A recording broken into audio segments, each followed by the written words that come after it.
I am Alyssa, and today I'm showing you my December 2018 favorites. I know my favorites are always at least 2 weeks behind because I can't get them in on time for some reason. But if you're new to my channel and don't know what favorites are, that's where I list my favorite books, movies, TV shows, and video games of the past month. And I just go into why I like them and what they're about. So I hope you enjoy this, and let's get started off with the single book I just thoroughly loved to death. I adored One Day in December. I read this because I thought it would be apropos to read it in December.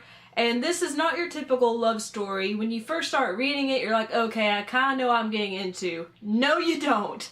This is more of a story about life, about second chances, about loss, friendship, and the romance is just a tiny aspect of the story. And I adored all of the characters. I felt sympathy for each one. I understood what each one was going through. And I thought the writing was very fast-paced and interesting, and it kept me flipping the pages. I couldn't put the book down. I read it in a couple days' time, and I highly recommend this to you. Even if you don't love romance especially, I think you'll enjoy this book if you like contemporary novels. Now moving on to the movies I love this month, which by the way, if you want to see all the movies I watch every month and what I rate them, follow me on Letterboxd. It's this really cool movie app where you get to log the movies you watch, you can leave reviews if you want to, etc. This is not sponsored, I wish, but I just love Letterboxd and I'd love for you to follow me on there. I'll follow you back, yada yada yada. Okay, cool. Now let's list the movies. First up is Roma. I'm not going to go into too much detail with this because it did make my top 10 of 2018 list, but I think it's a phenomenal film from Alfonso Cuarón. I probably butchered that pronunciation. It is about family, loss, finding yourself. It's shot beautifully in monochromatic black and white, and it just feels like you're watching a true family. It's a slice of life film with some really devastating scenes, and I highly recommend you watch it.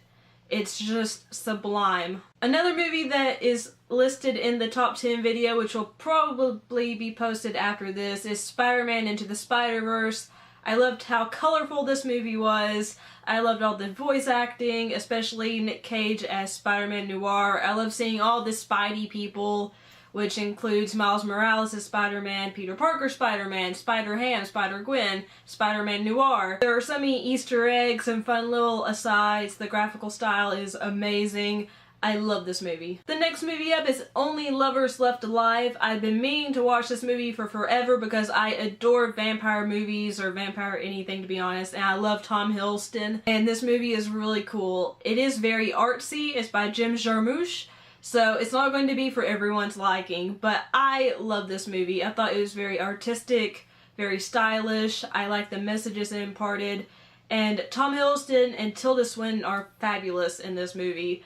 I love how they're vampires that Tom Hiddleston's vampire is kind of considering, you know, he doesn't like living this immortal life anymore. He doesn't want to be a vampire anymore, but Tilda Swinton's character loves it. She wants to live a lavish lifestyle, and they're married, so they have to deal with both of these warring personalities and trying to decide what they're going to do, and then other complications arise. It has a really heartfelt performance from Anton Yelchin, which was a little sad for me to watch, but he's also really good in this movie. I just really like it. If you're into arty films, if you love vampire films and you haven't seen this yet, I highly recommend you watch it. Next movie up is Aquaman. I thought this was so much fun. It's not perfect by any means, but this is one of the best DCEU movies after Wonder Woman. Jason Momoa is perfectly cast as Arthur Curry / Aquaman. I loved Amber Heard as Mera. I thought James Wan did a wonderful job directing this and making sure that Aquaman himself doesn't feel like a joke. And you can tell that they knew about Aquaman being a joke and they incorporated some humorous moments, but I thought it was a very well done film. It felt like I was watching Avatar at points with the underwater sequences, and I just loved the little Easter eggs that are throughout the movie. I loved the humor. I loved the action sequences, which were so badass and so fluid. I just loved everything about this movie, and I'm so happy that it's earning so much money. And if you're on the fence about this, Go see it. Even if you have to see it on a bargain day or a matinee time, please watch Aquaman because it's so much fun. It's just, you get to see so many badass people. Jason Momoa, Amber Heard, Nicole Kidman, Patrick Wilson, Yahya Abdul-Mateen II. So many amazing people. Willem Dafoe.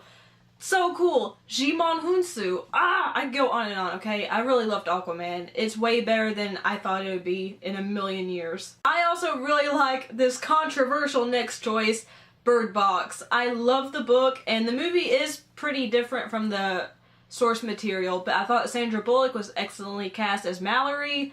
I loved the unseen threat of the monsters. I loved the entire cast, including Trevante Rhodes, Don Malkovich, and Danielle McDonald. I loved how Sandra Bullock interacted with the two children she's raising, which she hasn't even named. She just calls them boy and girl. And I just liked how it felt like a mixture of A Quiet Place, but not really, and The Mist. Some people have compared it to The Happening. I have not seen The Happening. I can't compare it to that. But it did have some Mist vibes to me, personally, and I really liked this. I thought it was very well done. It's not super scary if you're used to watching horror movies, but I thought the narrative was really smart. I liked, again, the threat of the monsters, and Sandra Bullock, of course, totally sells the movie. And the last movie that I loved during December was Bad Times at the El Royale. This is Drew Goddard's second film after The Cabin in the Woods, and this is such a stylish noir, thriller, even comedy kind of movie. The cast is spectacular with Jeff Bridges, Cynthia Erivo, Dakota Johnson, Chris Hemsworth, John Hamm. I loved all these characters, and I loved how the narrative kept twisting and turning, and you never knew who was who, and who was bad, who was good. And I just loved how stylish it was. I did think it was a little too long for its own good. About 20 minutes could have been cut and it would have been better. But overall, I really had a good time with Bad Times at the El Royale. Now moving on to TV. First up is Future Man. Usually I don't like this kind of show with its very puerile, raunchy humor, but I really liked how they delved into gamer culture. I liked Josh Hutcherson as the main character, Josh Futterman, and I also really liked Eliza Coupe as Tiger, and I don't remember the actor's name who plays Wolf, but Wolf is like the funniest part of the whole series.